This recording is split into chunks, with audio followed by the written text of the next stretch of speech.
Hello and welcome. Today we're going to take a look at this very empty box of the Jurassic Park gates, which I've cheated because it's already been built. We'll have a good look at the instruction manual and we'll have a good look at the set itself. So this is Lego set 75936, and as you can see, it is absolutely enormous with regards to how big this thing is just here.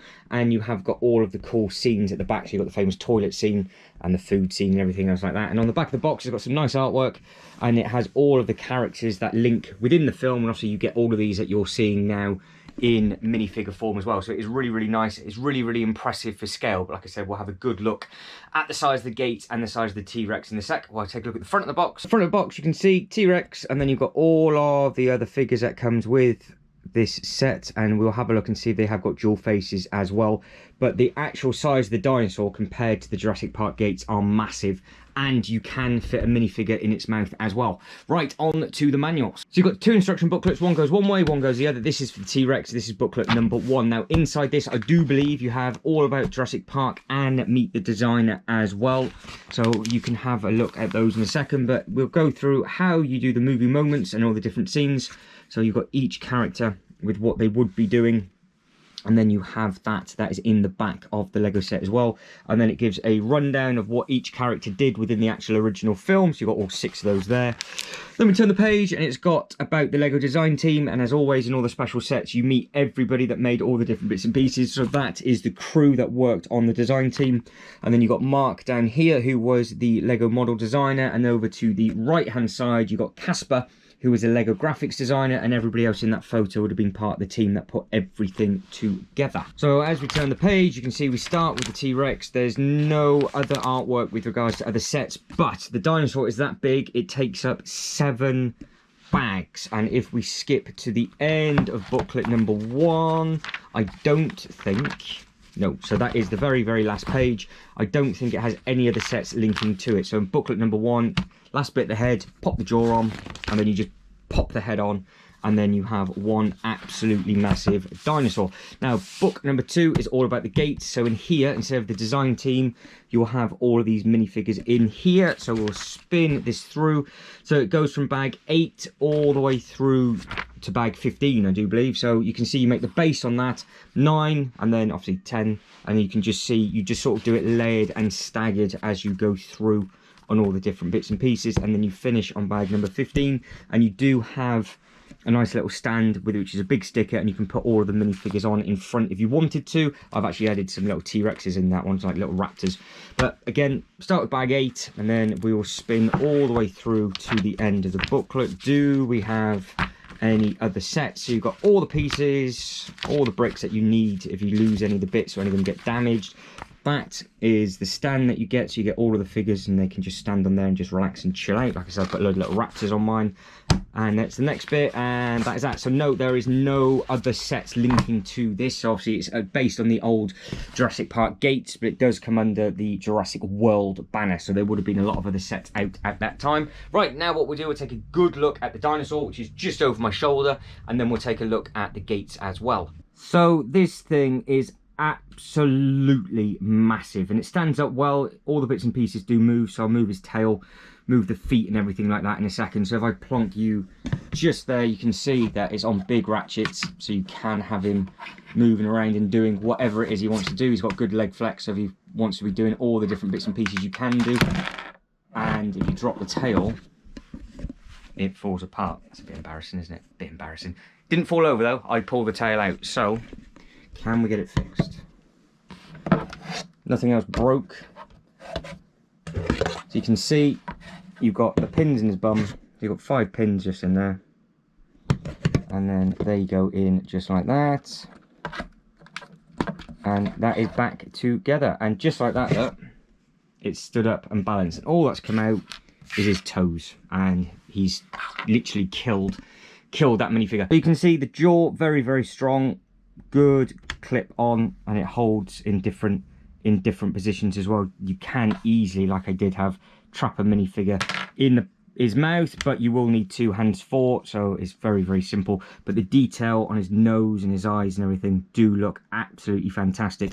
Now, just to give a scale of just how big this thing is, I am just about to slide over now a townhouse modular. So that is your townhouse modular, and that is the size of your dinosaur. So if I go over like this and put his tail towards and lean all the way back, that is the size difference. So that is obviously only half a modular. That is huge. And for the height as well, bear in mind I have got him sort of tipped over. If I was to pull him back like so, so he's sort of leant all the way back, you can see he's actually much taller than, well, he's actually the same height at that angle as a modular. But if I was to curve his tail around, you could then pop him up, so he would be quite a lot taller if he wants to. And obviously all the toes and everything, the feet, they move in and out just to give him a little bit more balance if you need him to.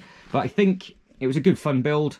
It took a little while to put together, but it is just absolutely massive. Right, next thing we're going to have a look at are the Jurassic Park gates. Let's take a look at these. Now, these are absolutely massive. It might not be pushed in properly because I have moved this around a good few times. So take it with a pinch of salt. If you do see any gaps that I've missed, easily just push them back down like that. I did use this as a comparison for the He-Man castle as well, and the amount of times that I'm moving the sets at the moment, bits and pieces will become loose, but it is super sturdy. I do like the fact that you've got all the different fascia, and I obviously do really like all the flames and everything at the front. Now the gates themselves, they do close and open, so you have got a little bit of a mechanism on the back, and they open up all the way if you want them to, and they do shut completely as well. And then underneath here, you've got all of the figures. Now, what I've done is I've just put all of the minifigures at the front rather than adding them into any of the displays at the back. But we will take a good look at the back of this Jurassic Park set now. And then we'll have a better look at the minifigures as well. Moving on to the back, this is the piece that actually opens up and closes all the gates. So nice and simple, good sturdy mechanism on that one. Now, you've got the bird eggs up at the top, and then we come down the right-hand side. First, you'll have the famous toilet scene, and then underneath that you've got the computers, which is quite a good area actually. You can get a good few minifigures in that one. That one is a little bit harder, but obviously you can probably sit a minifigure on there if you wanted to, or stand one of those up. Then underneath that you've got a nice big area for different figures if need be, and then panning all the way to the bottom left, you've got his recovery bed with a cool little ladder, and then that's where all the ice cream, there's a lot of detail within that one. That's quite a cool little thing. And then up on that one, well, if you know what that scene represents, let me know in the comments below.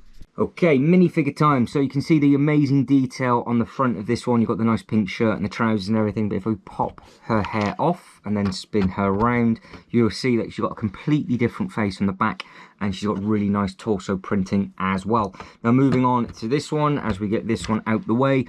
With Samuel Jackson's character, you hopefully picking up on the camera that you will see that there is a really nice Jurassic Park emblem just at the bottom, and obviously he's got his full scientist suit on as well. And if we pop his hair off and then spin him round so you can see the back of his torso, you can see he also does have a secondary face as well. Now, a jacket that I wish I could have got over in Universal. I went over there, but they did not have this specific one. You've got the really nice Jurassic Park print at the front. You've got his lanyard and everything else. That when we take his hair off and then spin him round, not only does he have the splatter on his face, he also has the really nice sort of hoodie type logo on the back. So that would have been a set that I would have that would have been like a hoodie that I would have liked to have picked up if they did have one. Now moving on to this chap, you can see if I take his hat off, he's got that face, nice little scarf. Comes with some little accessories and everything, and then as we spin around, you can see he's got some like sweat patches and everything on the back, but he does not have a secondary face print. Moving on to this one, so you can see bare chested, so the famous scene of the bare chested, but he has got some cool leg print as well. But you'll see, hopefully on the camera, not only is he bare chested, he just have a lot of sweat patches on his chest, and as I take his hair off, he's got all the sweat over his noggin as well. And as we spin him round, he has got the secondary face print with more sweat on, and then he's got all of the lines and everything on the back of his torso. Moving on to the last minifigure. So this one, again, you should know who this character is. He looks absolutely fantastic, really nice funky beard, cool glasses, brilliant shirt, and then as we spin him round, you can see more detail on the shirt, but he does not have a secondary face, which is a little bit of a shame, because obviously it would have been nice to have more of a worried face as well, especially with what happens to his grandkids in the film, but you don't get the children in the set. Right, so from a photographic point of view, with regards to what you can do with the T-Rex and things, you can do some pretty cool stuff. So you can see he's just eyeballing in over the top. And again, if you wanted to do some video type bits and pieces and you want to make it look really daunting, you can just have him just there, as the gates open up, and you can just see how big that is. And again, he is well hanging over the back of the table. There we have it with regards to the size of the gates now. So I've tipped him back over just because he's chomping on that figure. So I've tipped him back down so you can get his head down. He was all the way upright looking at the top of the gates. You can see just how tall those are. Now what I will do is, again, I will grab the half modular just because it is closest. And if we just put that just there, you can see just in scale how much smaller that 16 by 32 base plate is compared to the height of the actual Jurassic Park gates. The Jurassic Park gates are enormous. If we do it from another random set as well, that is the Sonic Hedgehog Ideas set, and that is the leg of the actual T-Rex. So if you have got that set, you can just see where the rings come to. You can't even see the Sonic set behind that thing. This is really massive, so it's a big thing. So you are going to need some space. So I get him slightly out of the way, but you can see just how big the tail is. Ignore that, that's all been sorted out in the next video. But if we bring this forward, just as an idea, you can just see the scale of that compared to that. And then we've moved that one over. So obviously that's the height of a normal modular, really, because it's the same as the height as the brick bank behind it. But again, it's a big set, so you need either a good space to display the set, or you will need some good shelf space as well. The gates aren't too hard to display, but the dinosaur is a bit awkward with regards to the tail. But like I said, you can angle it, just don't rip the tail out like I did before. I've moved it around all the time since, look, and it's not wanting to come about. So even if I get underneath him and shake him about, that was just me being silly. I shouldn't have picked it up from that bit. So learn from my mistakes. That way you won't break yours. But hopefully, if you are on the fence about getting the set, because I know it has retired now, depending on if you can get it second hand or not, if it comes with the minifigures, I think it's definitely worth it, because the figures that come with this set are amazing. And if they do release any more Jurassic Park sets in 2023, 2024, this would work perfectly with it. Almost have got it. So this is the stand that I was talking about. Because I've got it in my display in the theme park, I've just added in these little dinosaurs here, and that's what I'm going to do. I'm just going to get some trees and everything to overgrow it. But it does have all of the different bits and pieces on the back with regards to how tall and everything the dinosaur is.